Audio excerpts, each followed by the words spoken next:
This is a brief for the dynamic ranking in Power BI article. You know the drill. Someone asks for the top 10 products. You build it. Then they want top 5. Then top 20.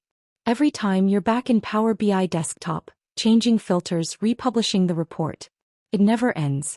But what if you could build it once and let the user decide? The built-in top-N filter in Power BI has 3 problems. First, it's locked at design time.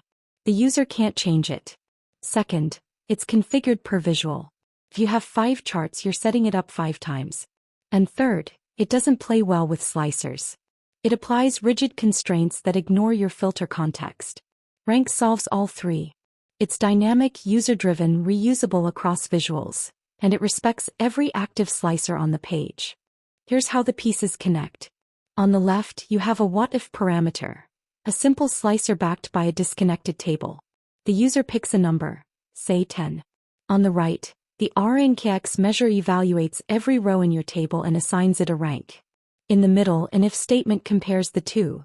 If the current rank is less than or equal to the user's selection, the row passes through. Everything else returns blank, and Power BI hides it automatically. Let's break down the actual DAX. The first variable, current rank, uses RANKX function with allSelected function. AllSelected is the key here. It respects any slicers the user has active.